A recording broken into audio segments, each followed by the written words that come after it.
Assalamualaikum warahmatullahi wabarakatuh. Selamat pagi anak-anak. Bagaimana kabar kalian?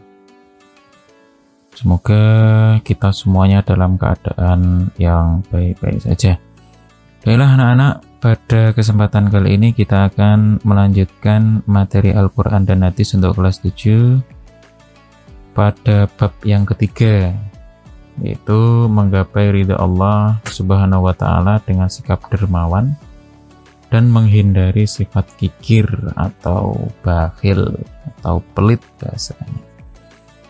Baik, pada kesempatan yang lalu kita belajar Quran surat Al-Lail ayat 1 sampai 7.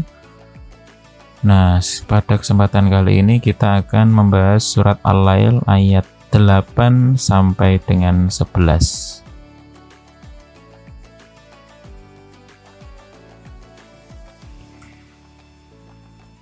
Baik, pada ayat 8 hingga 11 ada ancaman Allah terhadap orang-orang yang kikir atau bakhil. Nah, bahwasanya agama Islam sangat membenci sifat bakhil. Karena sifat bakhil atau kikir atau pelit merupakan salah satu karakter orang yang munafik yang tidak mau berkorban untuk kebaikan. Padahal karakter orang yang beriman adalah siap berkorban dengan apa saja demi Islam dan Allah Subhanahu wa Ta'ala. Akan menimpa berbagai keburukan, kesesatan, dan memasukkannya ke dalam neraka bagi orang-orang yang bakhil. A'udzu billahi minasyaitonir rajim. Bismillahirrahmanirrahim. Wa amma man bakhila wastaghna wa kadzdzaba bil husna fasanuyassiruhu lil usra wa ma yughni anhu maluhu idza taradda. Dan adapun orang-orang yang bakhil dan merasa dirinya cukup, wa kadzdzaba bil husna, serta mendustakan pahala terbaik, fasanuyassiruhu lil usra, maka kelak kami akan menyiapkan baginya jalan yang sukar, jalan yang sulit. Wa ma yughni anhu maluhu idza taradda, dan hartanya tidak bermanfaat baginya apabila ia telah binasa, apabila ia telah meninggal dunia. Dalam tafsir Ibnu Katsir dijelaskan bahwa orang-orang yang bakhil dan merasa dirinya cukup, yaitu kikir terhadap hartanya, pelit terhadap hartanya, dan tidak membutuhkan Rabb-nya. Diberikan kelebihan harta tetapi tidak mau bersedekah, tidak mau berbagi, serta mendustakan pahala yang terbaik, yaitu mendustakan pahala di dalam akhirat.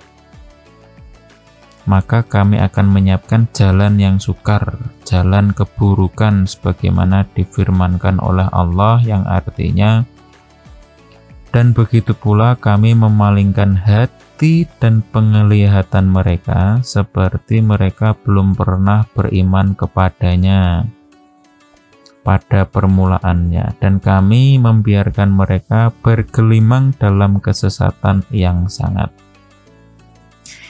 Ayat-ayat Al-Quran yang membahas tentang pengertian ini cukup banyak, yang menunjukkan bahwa Allah Subhanahu wa Ta'ala akan memberi balasan kepada orang yang menuju kebaikan berupa taufik. Dan barang siapa menuju keburukan akan diberikan balasan berupa kehinaan. Maka kikir atau bakhil ini merupakan perilaku yang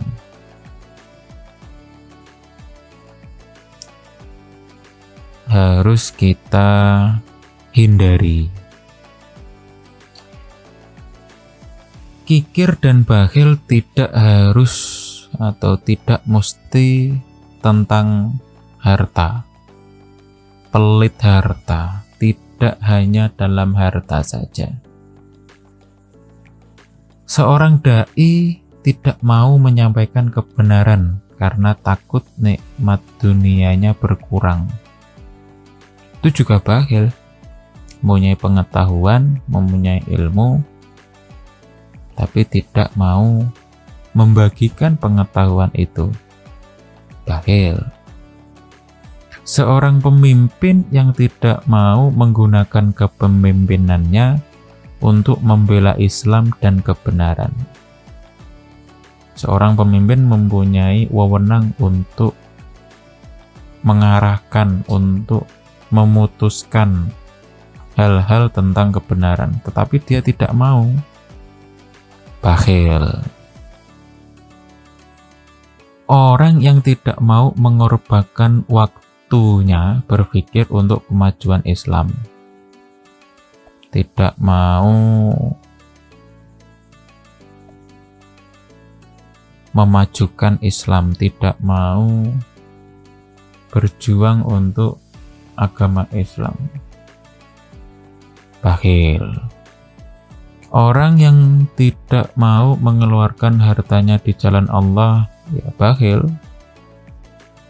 Dan orang-orang yang tidak mau memberikan kemudahan bagi orang lain walaupun hanya dengan sesuatu yang remeh.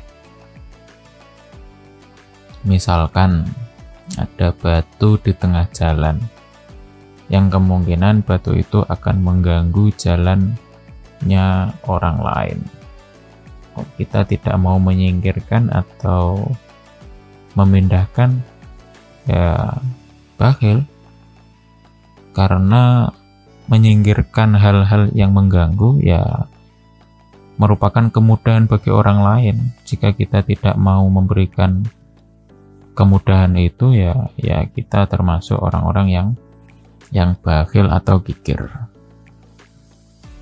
Bakhil dan kikir itu identik dengan harta, tapi seperti yang telah kita sebutkan tadi, bahwasanya bakhil dan kikir bisa berupa pikiran, tidak mau berpikir untuk kemajuan Islam, untuk kebaikan. Seorang pemimpin tidak mau